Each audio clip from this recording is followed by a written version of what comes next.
vai vir de ônibus até Porto Alegre. Em Porto Alegre eu pego ele, trago para cá, e ele vai ficar aqui pregando de um sábado a outro sábado, né? E vai estar conosco aqui nos ajudando, fazendo visitas, vai estar pregando a palavra aqui todas as noites.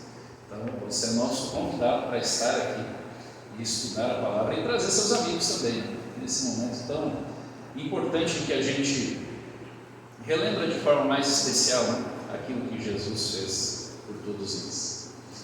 Você pode abrir agora a sua Bíblia em Atos dos Apóstolos, capítulo 3. Atos, capítulo 3. Eu confesso aos irmãos que até entrar no carro, saindo lá do litoral mais ao sul e vir para cá, eu tinha na mente bem claro o que eu ia pregar hoje. Mas confesso que eu não vou pregar nada disso que eu tinha pensado.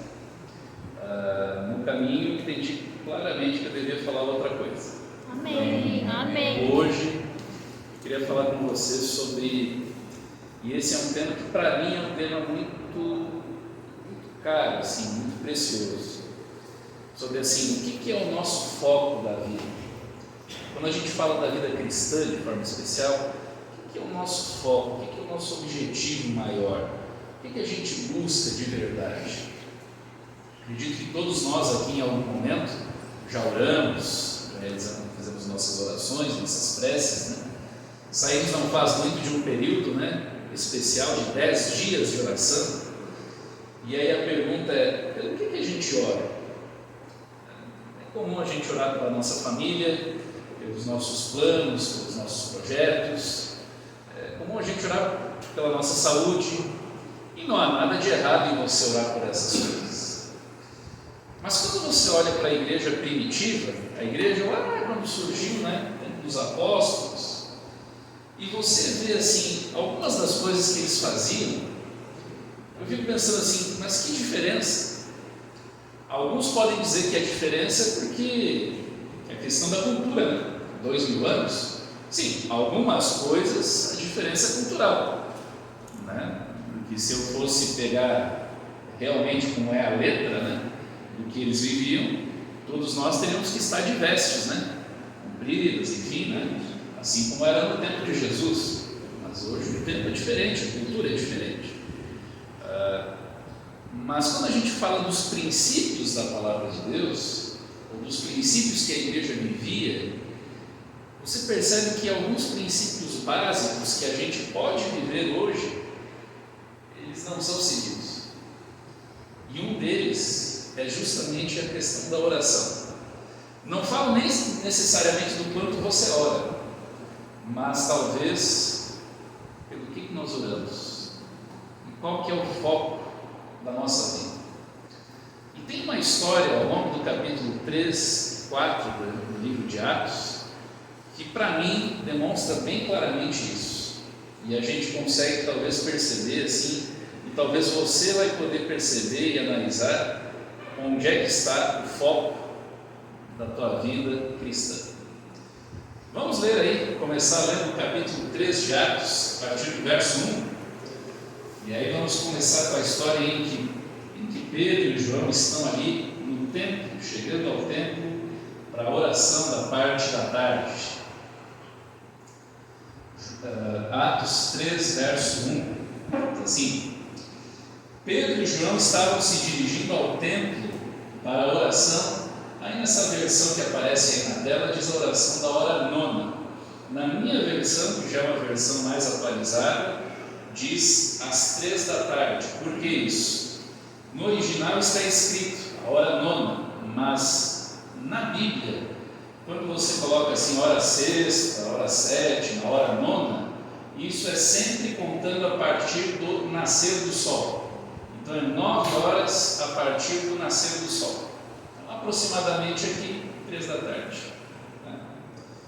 Verso 2: Estava sendo levado um homem coxo de nascença, que diariamente era colocado à porta do templo, chamada Formosa, para pedir esmolas aos que entravam. Quando ele viu Pedro e João que iam entrar no templo, pediu que lhe dessem uma esmola. E Pedro, fitando juntamente com João, disse: Olhe para nós. E ele os olhava atentamente. esperando receber alguma coisa. Pedro, porém, lhe disse: não possuo nem prata, nem ouro, mas o que tenho, isso lhe dou. Em nome de Jesus Cristo Nazareno, levante-se e ande. E pegando na mão direita do homem, ajudou-o a se levantar. Imediatamente os seus pés e tornozelos se firmaram. E dando um salto, ficou em pé. Começou a andar e entrou com eles no templo, pulando e louvando a Deus. Todo o povo viu o homem andando e louvando a Deus, e reconheceram que ele era o mesmo que pedia esmolas, assentado à porta formosa do templo. E ficaram muito admirados e espantados com o que tinha acontecido. Sim, por que eles ficaram espantados? Porque se você olha o verso 2, diz que esse sujeito ele era um aleijado de nascença. E se você vai no capítulo 4, verso 22, diz que esse homem que foi curado, ele tinha cerca de 40 anos, ou melhor, tinha mais de 40 anos de idade. Ou seja, a vida dele, ele passou ali na porta do templo pedindo esmola. Só lembrando a vocês que no passado, né, graças a Deus esse conceito já caiu por terra, né, felizmente, mas naquele tempo qualquer pessoa que tivesse algum problema de saúde, alguma coisa assim, isso poderia ser considerado como se fosse um castigo, né, uma punição, uma penalidade divina. E é por isso que essas pessoas elas eram marginalizadas, elas eram colocadas à margem da sociedade. E por isso que se você não fosse de uma família com condições, você basicamente só tinha um jeito de sobreviver, pedir esmola. E para piorar, você ainda tinha que aguentar a humilhação, porque obviamente quem conseguia dar esmola eram as pessoas que tinham um pouco mais de condição, e geralmente esses eram os fariseus, os líderes religiosos, e eles faziam isso sempre para fazer o quê? Para agradar, para demonstrar para as pessoas o quão santos eles eram. Então por isso eles chegavam assim: olha, Deus, vejam só, Deus, muito obrigado porque eu tenho condições de doar dinheiro para esse miserável. Ele é um miserável, ele não presta, não vale nada, mas eu sou muito bondoso, eu vou dar o dinheiro para ele. Ou seja, isso é uma festa. Detalhe, estava na porta do templo, então era ideal para que o pessoal pudesse fazer ali a ceia e tal, se mostrar.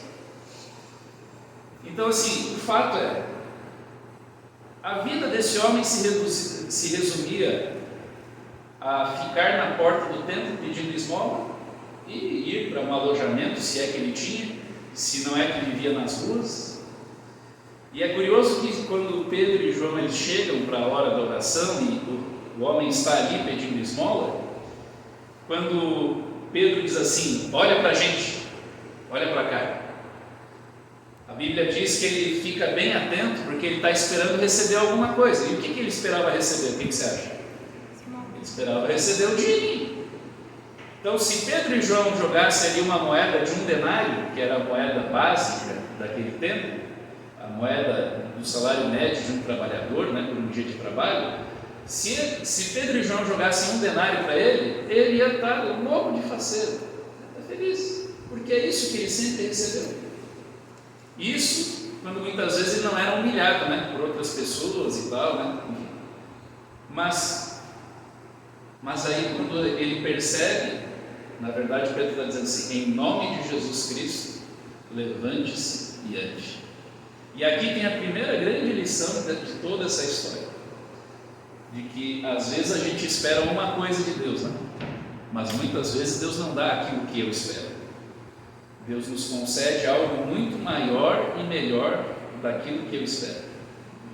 O sujeito na porta do templo ficaria muito feliz se recebesse uma esmola, mas Deus tinha para ele a transformação da sua saúde. Irmãos, Deus tem coisas muito maiores para você e para mim. Às vezes você pensa assim: mas parece que a minha vida aqui é a vida eterna, uma vida sem problemas, sem dor, sem sofrimento. Se você acha que é muito difícil seguir Jesus aqui, não é à toa que ele diz assim: persevere, porque o que é eternidade comparado com a nossa vida terrena aqui? Deus tem algo muito melhor reservado para todos nós, para todos nós. E eu fico lembrando, por exemplo, das minhas histórias do tempo de faculdade, por exemplo. Eu já contei, acho que uma partezinha pequena delas aqui. Quando eu fui para a faculdade de teologia, eu não tinha nenhum recurso. Assim, a ajuda da família não era adventista. Pelo contrário, minha mãe me chamou de louco, né? No momento que eu disse, mãe, vou fazer teologia, então. Você é louco, você é louco. É isso, vai virar lunático, fanático, esse negócio de pastor aí. E tanto é que até hoje a situação não é muito assim, infelizmente não é das mais agradáveis entre eles. E o fato é que fui para a faculdade, enfim, e teve essa dificuldade, né, dos recursos. E eu, para colportagem, assim, para a questão de vendas, eu sou um excelente pastor, porque colportor eu não sou, esse negócio de venda, assim, não é comigo, né? Não. Enfim, para vender algo assim, tudo que eu vendi na colportagem foi pela graça de Deus, porque o talento de vendedor não é. E o fato é que, e agora, Deus, diante disso, às vezes eu orava dizendo assim, Deus, o Senhor pode fazer aparecer 100 mil reais na minha conta bancária e o Senhor pode pagar a minha faculdade, porque o Senhor prometeu. Alguém vai lembrar, talvez, num sermão que eu comentei, né, que quando eu senti o chamado de Deus para fazer teologia e ser um pastor, eu ouvi, quando eu terminei essa oração, eu ouvi claramente uma voz falando ao meu coração, dizendo assim, você aceitou, agora o resto é comigo. Então eu pensei assim, beleza, né? Maravilha, então Deus vai mandar 100 mil reais na minha conta, eu vou pagar a faculdade e vou ficar feliz, porque eu sei que foi Deus que mandou. Mas você acha que aconteceu isso? Não. Aconteceu um monte de coisa assim, que é realmente alguns milagres, coisas sobrenaturais mesmo. Mas muitas vezes Deus me capacitou através da colportagem, que é um milagre para alguém que se escondia debaixo da cama para não falar com pessoas, sair para vender livro.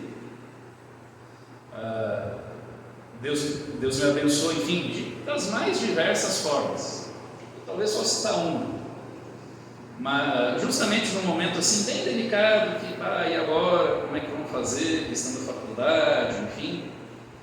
Eu estava colportando no interior de São Paulo, esperando para falar com o dono de um mercado. Minha esposa estava nos dias próximos aí de ganhar nossa filha mais velha, Louise. E de repente ela me liga, e aí eu atendo o telefone. Ela diz assim, amor, você nem sabe o que aconteceu. E aí eu já pensei, a bolsa estourou e eu estou longe. E agora vai nascer. Falou, não é isso. Você nem sabe o que aconteceu. Eu recebi aqui um envelope aqui em casa. Como assim? Ela foi acordada de manhã bem cedo. Alguém bateu no portãozinho, né, da nossa casa. Quando ela foi lá, só tinha um envelope.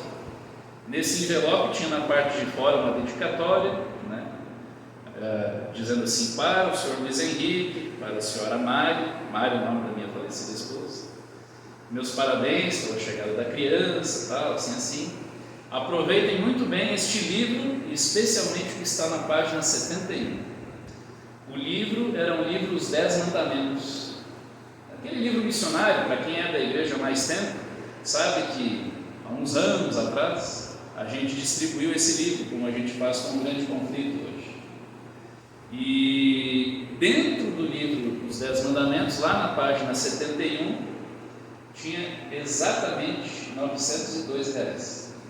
O dinheiro exato, na época, né, de 2 mensalidades da faculdade. Quem mandou isso? Não sei, mas tenho certeza que foi Deus que conduziu a vida de alguém para isso. Amém. Mas assim, irmãos, se Deus mandasse o dinheiro na minha conta corrente, eu ia ficar feliz? É claro que sim. Mas experiências como essa, ou experiências em que eu tive que batalhar na colportagem, enfim, para lutar ali por dinheiro, enfim, vir, ou se não trabalhar, enfim, às vezes estudava de manhã, saía, enfim, para trabalhar na jardinagem de tarde, enfim, para conseguir algum dinheirinho, e depois à noite voltava para estudar, para fazer algum trabalho. Tudo isso serviu para o quê? Para que Deus me ensinasse lições sobre fé, sobre confiança, que hoje eu sou grato a Deus por isso, e eu louvo a Deus que foi assim. E não foi Deus mandando 100 mil de uma vez na conta bancária, porque assim eu aprendi muito mais coisas. Então, por isso, Deus tem algo sempre muito melhor preparado para a gente, que é muito melhor. E se você soubesse e olhasse a coisa do jeito que Deus está vendo, você pediria exatamente aquilo ali. Mas é que a gente só olha, né, o sujeito lá, uma esmolinha, tá bom, uma esmolinha. Não, Deus não quer dar isso. Deus quer dar algo muito maior que uma esmola. Amém. Mas o fato é que as pessoas ali ao redor, né, porque esse era um horário em que tinha muito movimento no templo. Né, o templo tinha os horários de oração e um dos horários era esse, às 3 da tarde. Então não era só Pedro e João que estavam ali, mas muitos judeus, enfim, todo judeu que era piedoso, morava em Jerusalém, buscava ir ao templo nesse momento. E é por isso que, com certeza, né, um sujeito com mais de 40 anos passou a vida pedindo esmola, muita gente conhecia. E aí, de repente, o pessoal vê ele pulando, né, louvando a Deus e tal. O pessoal quer saber o que aconteceu. E Pedro, ele aproveita essa oportunidade para fazer o quê? Pregar. Gente, uma coisa fantástica da igreja primitiva: aproveitavam todas as oportunidades que eles tinham para pregar, para falar da palavra. Vamos continuar lendo aí o relato? Vamos voltar aí a nossa Bíblia, aí, Atos 3. E agora, se você olhar aí, a partir do verso 11, diz assim: ó, enquanto aquele homem ainda se mantinha ao lado de Pedro e João, todo o povo, perplexo, correu para junto deles no pórtico chamado de Salomão. E quando Pedro viu isso, dirigiu-se ao povo, dizendo: Israelitas, por que vocês estão admirados com isso? Ou por que estão com os olhos fixos em nós, como se pelo nosso próprio poder ou piedade tivéssemos feito este homem andar?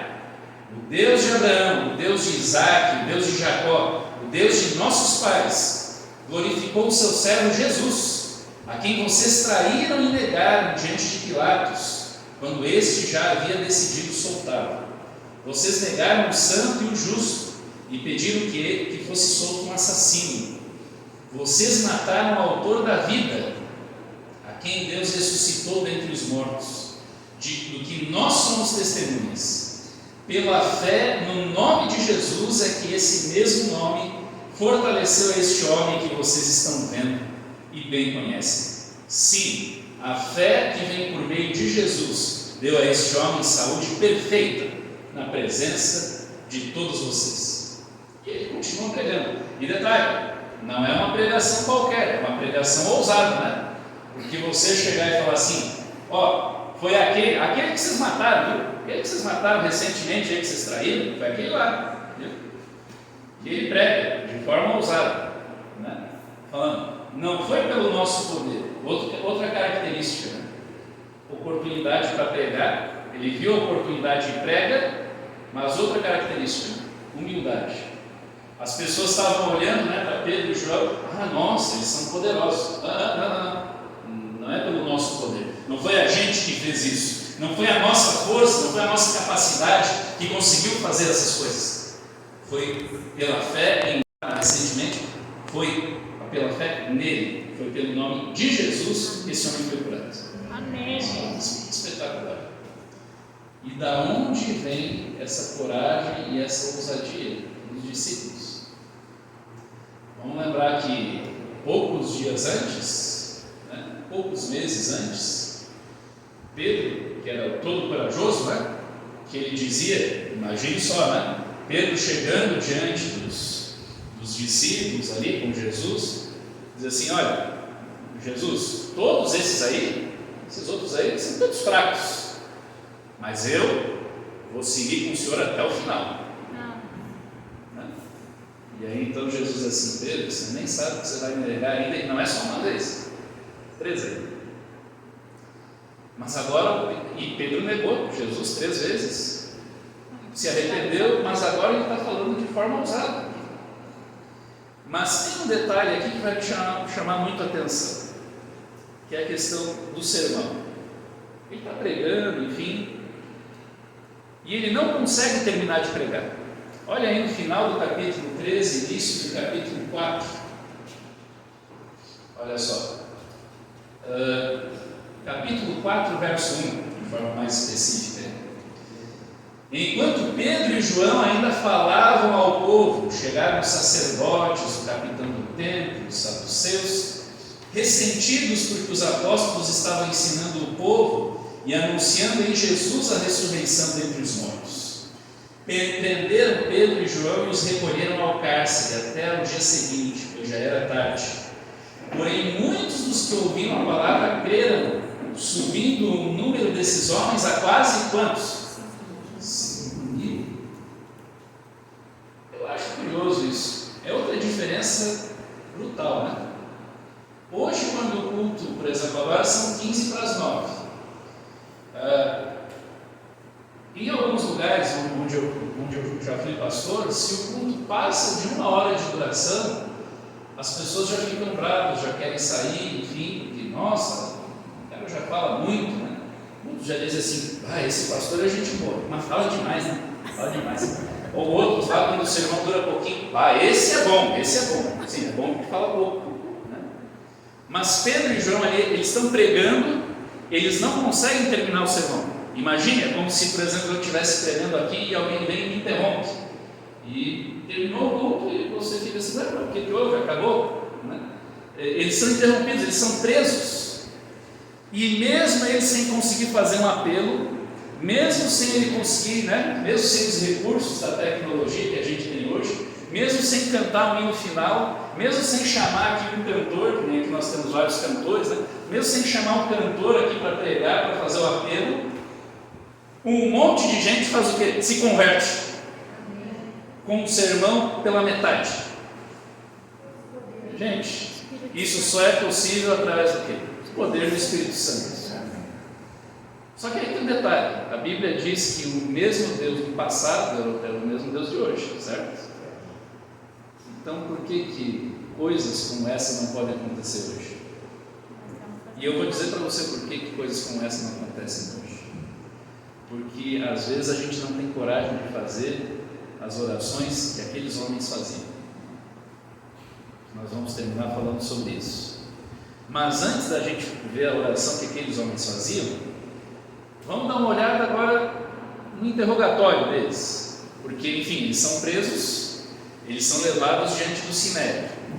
E lembre-se, o Sinédrio ainda era todo aquele grupo que tinha matado Jesus. Caifás, Anás, toda aquela turma ali que participou diretamente da crucificação de Jesus, estava ali. E eles sabiam da história de Pedro, porque Pedro, quando ele negou Jesus, ele estava onde? Ele estava no pátio da casa do sumo sacerdote, ele sabia disso, eles tinham noção. E é por isso que a ideia era prender para dar uma pressionada, uma intimidada, né?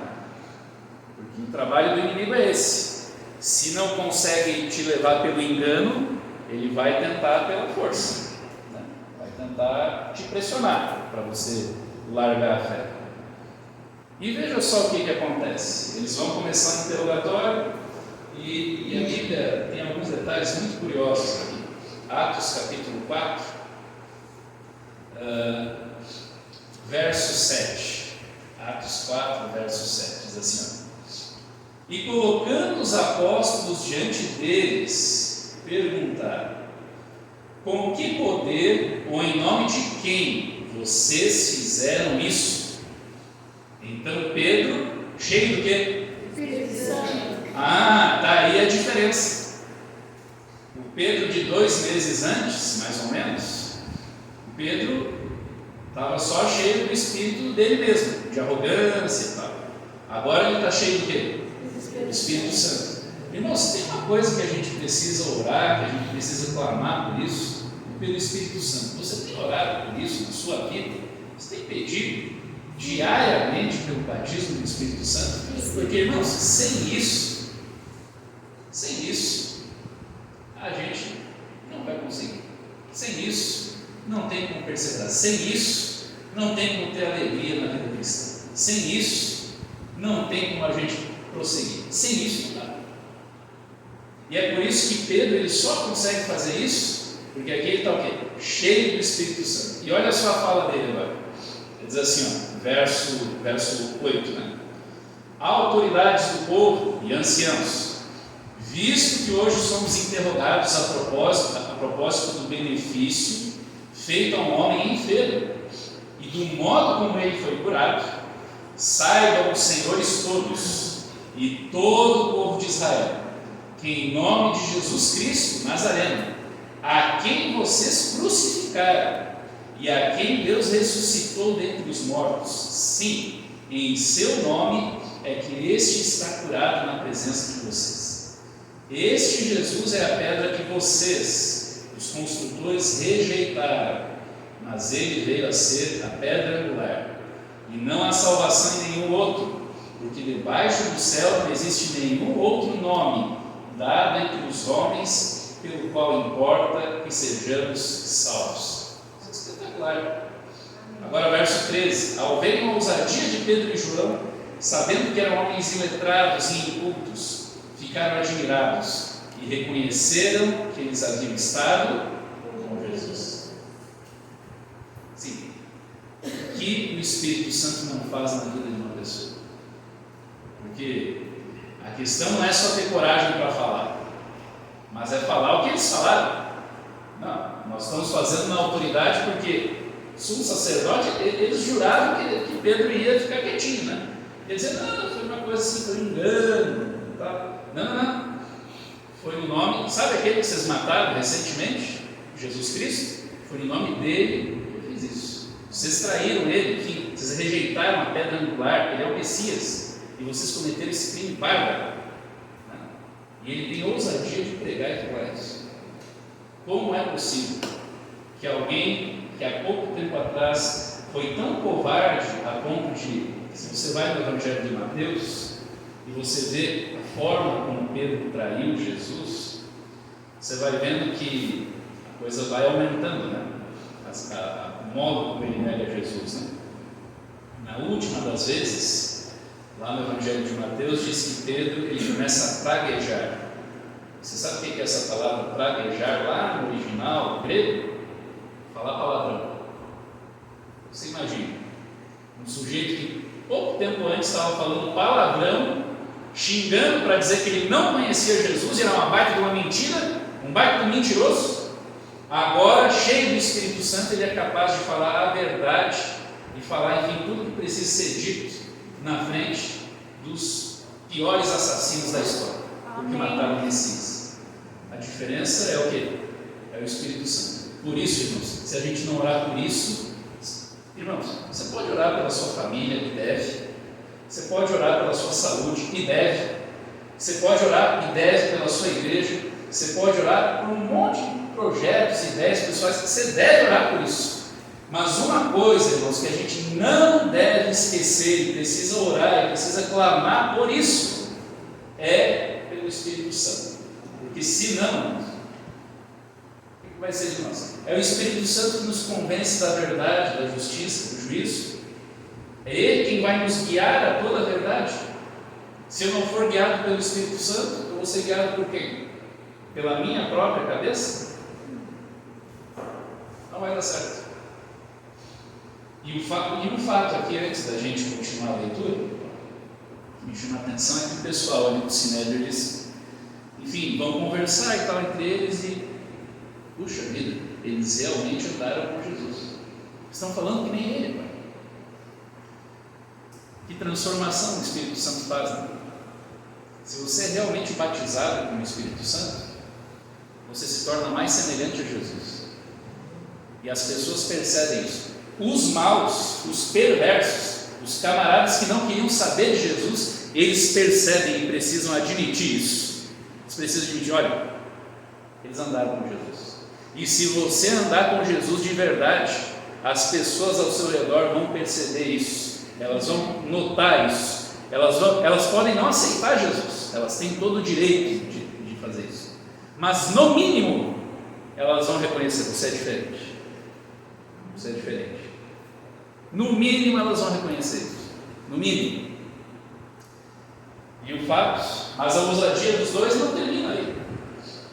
Porque se você continuar a leitura, Atos 4, a partir aqui do verso de número 18, diz assim: chamando-os, ordenaram-lhes que de modo nenhum falassem nem ensinassem o nome de Jesus. Mas Pedro e João responderam: os senhores mesmos julguem se é justo diante de Deus ouvirmos antes aos senhores do que a Deus, pois nós não podemos deixar de falar das coisas que vimos e ouvimos. Eu fico imaginando que se talvez eu estivesse no lugar, o sujeito está te ameaçando, ó, não fala o nome de Jesus, tá? Porque senão vai ser pior para você. E aí eu talvez fizesse assim, tá, tudo bem, mas de forma clandestina, né? Eu ia continuar falando, né? Só para me livrar deles na hora, né?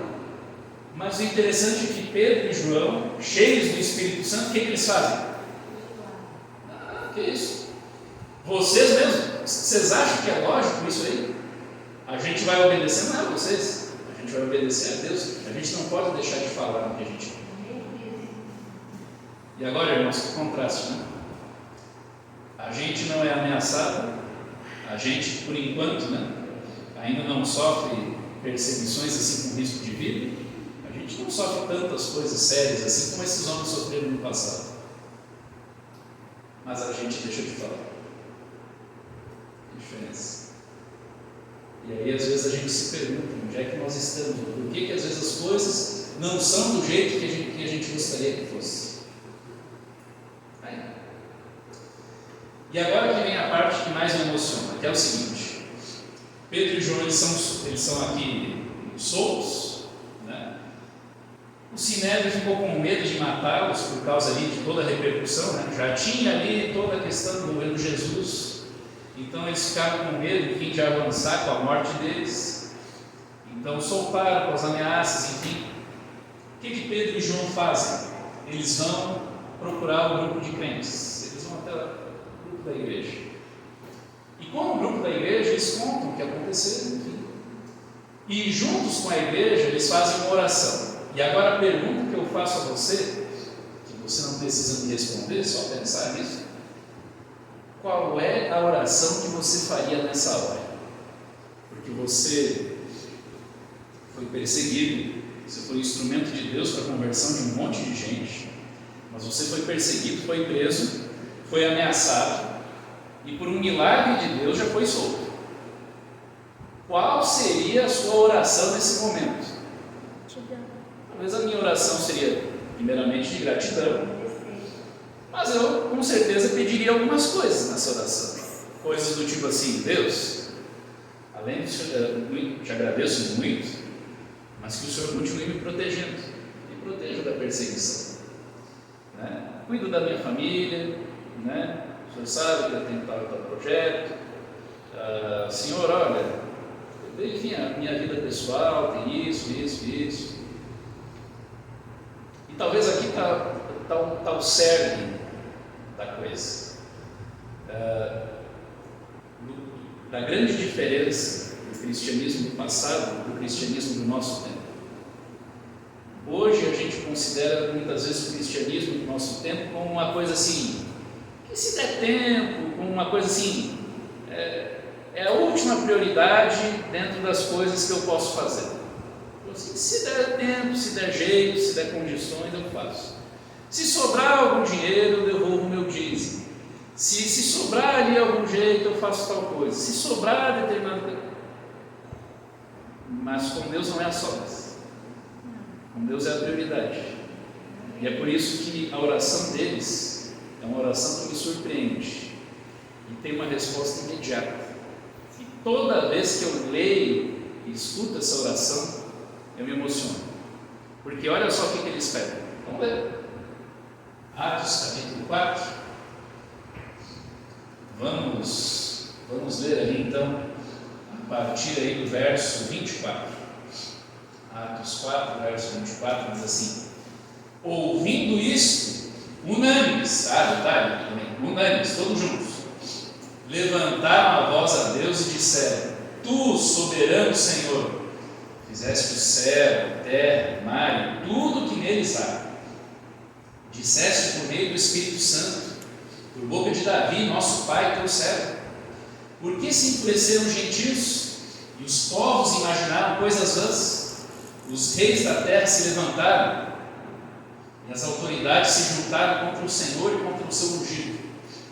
Porque de fato nesta cidade Herodes e Pôncio Pilatos, com gentios e gente de Israel, se juntaram contra o teu santo servo Jesus, a quem ungiste, para fazerem tudo o que a tua mão e o teu propósito predeterminaram.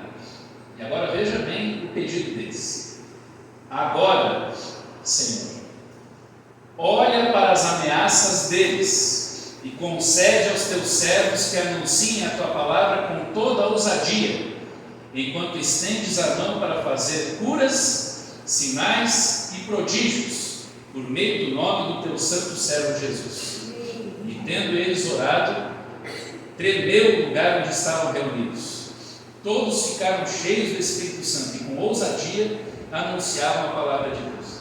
Também, como é que uma oração dessa não vai ser respondida? É impossível uma oração dessa não ser respondida. Por quê?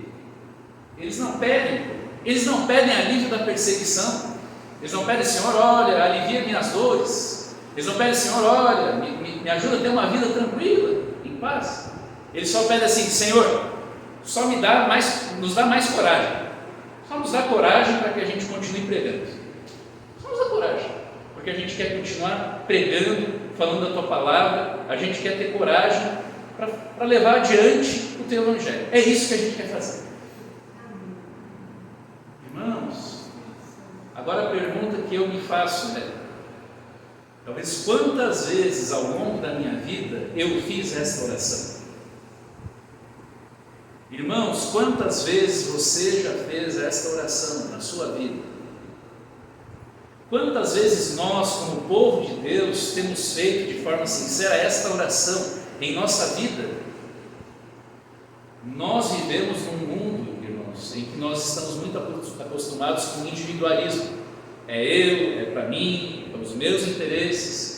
Se a igreja não atende os meus interesses, se o pregador não prega do meu jeito, se a coisa não surge da minha maneira, eu vou embora, eu não quero nem saber. Mas aqui Deus está dizendo assim, que não é o meu interesse, não é o que eu quero, não é a minha vontade, mas Senhor, é a tua vontade, e eu quero que a tua vontade seja conhecida pelas pessoas. Então, eu posso orar pela minha família? É claro, você deve orar pela sua família. Eu posso orar pelos meus filhos? É claro, eu devo orar pelos meus filhos. Eu posso orar por projetos pessoais que eu tenho? É claro, você deve orar por eles.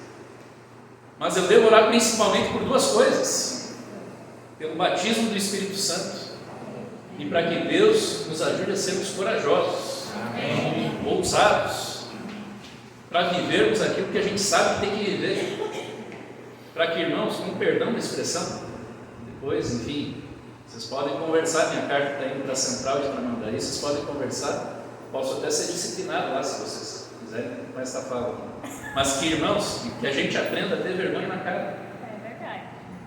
Vergonha na cara, para fazermos as orações que devem ser feitas, a prioridade que precisa ser feita. Esses homens oraram, e você não acha que Deus não cuidou de tudo na vida deles? É claro que cuidou. E aí às vezes a gente se pergunta: e aí? Há 10 anos atrás, estava de férias lá em Santa Catarina, e eu comecei, eu fui chamado para pregar numa igreja lá, enfim, que tinha muitos amigos. E aí eu comecei, meu primeiro sermão que ia pregar, no ano, e eu comecei pregando assim: falei, irmãos, 2014 vai ser o ano em que eu mais vou pregar na minha vida, porque eu quero mais falar de Jesus. 2014 vai ser um ano especial para mim. E aí alguém até brincou assim: ah, vai ser especial por causa da Copa do Mundo? Eu falei, não é por isso, é porque eu vou pregar ainda mais a palavra de Deus. Eu quero anunciar ainda mais a mensagem de Jesus. na virada do ano, fiz um propósito com Deus que eu queria ser instrumento nas mãos dele para viver o Evangelho, porque eu quero ver Jesus voltando em meus dias. Ok, maravilha, né? E aí começamos o nosso trabalho, né? Estava no meu primeiro distrito pastoral, e alguns dias depois, lá vem a tragédia. Minha esposa falece de forma inesperada. E aí eu fiquei pensando assim, Deus, puxa vida, mas justamente nesse ano eu fiz esse propósito especial, que esse seria um ano especial, que eu redobraria minhas forças, redobraria, enfim, o meu empenho. E agora? O Senhor sabe qual é a condição que eu vou conseguir para fazer isso? Não tem condição. E tanto é que, justamente nesse ano, parece que daí, quando as coisas ruins acontecem, né, elas vão se somando. Esse ano de 2014 foi um dos anos em que eu mais enfrentei casos de possessão demoníaca. E aí tinha um problema. Era só eu com a minha filha de 3 anos de idade. E aí teve uma ocasião em que não teve outro jeito, outra coisa a fazer. Eu coloquei a minha filha no colo, coloquei ela virada para lá, para não ver, e eu aqui lidando com a situação. E graças a Deus deu tudo certo. Não porque houvesse algum poder ou força em minha pessoa, só pelo poder de Deus. Mas eu lembro que depois dessa situação e tal, eu lembrei justamente desse sermão que eu preguei no início do ano. Tinha levado minha filha para a escolinha e eu chorei muito. Pensei, Deus, olha só, mas justamente agora eu estou tão empenhado no teu trabalho e acontece tudo isso. E aí então me lembrei de alguns textos bíblicos. Né? Tua graça, a minha graça te basta. Porque o poder de Deus se aperfeiçoa onde? Na fraqueza. Quando eu sou fraco, aí é que na verdade eu sou forte. Porque daí não é pela minha força que eu faço as coisas, é pelo poder de Deus que as coisas acontecem. Irmãos, e realmente naquele ano de 2014, algo extraordinário aconteceu. Só onde eu era pastor, um lugar muito pequeno, muito menor do que aqui, em termos de membros e de igreja, só naquele ano, mais de 70 pessoas foram batizadas. Amém. E hoje à tarde, ainda recebi a mensagem de um rapaz que naquele ano a gente lutou tanto, trabalhei tanto por ele, enfim, mas ele já estava na época afastado da igreja. E hoje ele mandou mensagem: pastor, descobri o seu número de telefone, sou fulano, lembra de mim? O senhor lutou tanto por mim, né? Eu só quero dizer que eu estou voltando para a igreja depois de todos esses anos. É um milagre. Conhecendo que era a vida do menino, milagre. E eu percebi o quê? Que realmente o meu sermão se cumpriu. O que eu disse no início daquele ano se cumpriu. Amém. Foi com muito se cumpriu. E hoje, graças a Deus, Deus não só me confortou, como me abençoou, com uma esposa sensacional. Amém. Eu tive a oportunidade de conhecê-la mais, enfim, ao longo do tempo. Mas hoje eu tenho a certeza absoluta do cuidado, da proteção, de que quando você ora esse tipo de oração, Deus vai cuidar de você em todos os aspectos da sua vida. Mas a questão é, será que nós temos coragem de fazer esse tipo de oração? Dizer assim: Senhor, nós somos teus, faz em mim a tua vontade, a tua disposição, eu quero ser um instrumento em tuas mãos.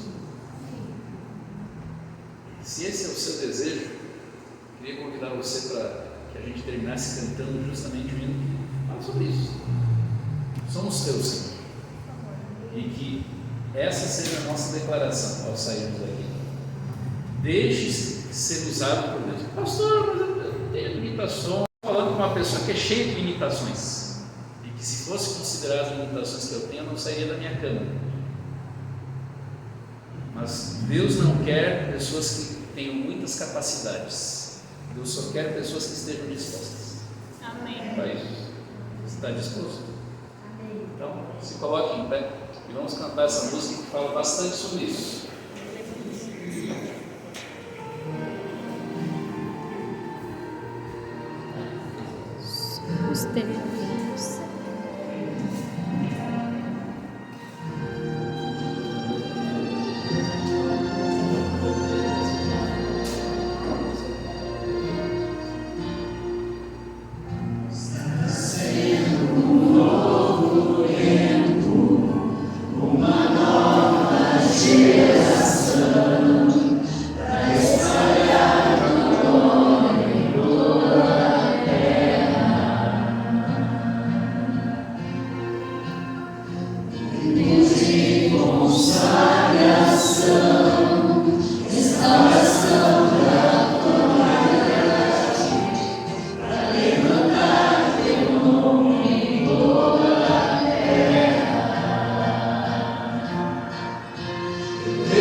Senhor Deus, nós queremos te louvar e te agradecer mais uma vez pelo teu cuidado, teu amor por todos nós.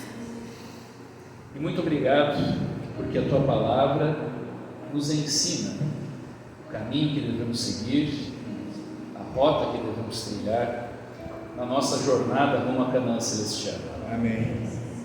Pai querido, quando a gente olha aqueles servos e servas de Deus do passado, e a gente vê a ousadia, a coragem, a determinação deles, e pelo que eles oraram, Pai, a gente fica até constrangido, porque Deus, a gente tem mais recursos, a gente tem mais condição financeira, a gente tem mais possibilidades, a gente tem mais conforto, mas não temos muitas vezes o principal, que é permitirmos que o Espírito Santo conduza a nossa vida. Perdoa-nos, Senhor, e queremos que aquilo que acabamos de cantar seja uma realidade. Nós somos teus, Senhor. A gente não sabe o que vai acontecer na nossa vida nem daqui a uma hora, mas quer a gente viva, quer a gente morra, quer aconteça o que tiver que acontecer, mas que a nossa vida possa representar a Jesus. E tenhamos a alegria de perceber que pessoas, ao olharem para nós, elas possam olhar e dizer, assim como o Sinédrio disse de Pedro e João, eles estavam com Jesus. E isso seja uma realidade em nossa vida também. Ajuda-nos, Senhor, a termos essa coragem de orar, pedindo força, coragem, para sermos testemunhas tuas aqui nesse mundo. Pai, é tão difícil, às vezes a gente fica envergonhado, às vezes a gente olha para as nossas limitações, mas que a gente não olhe para nada disso e olhe principalmente para o Senhor. Cuida de nós, cuida de nossa família, e que nessa semana, guiados pelo poder do Espírito Santo, possamos ver as mais ricas bênçãos de Deus sobre a nossa vida. Leva-nos em paz agora para os nossos lares. Pedimos isso e agradecemos em nome e por amor de Jesus, o nosso Salvador. Amém. Uma boa noite a todos. Deus os abençoe.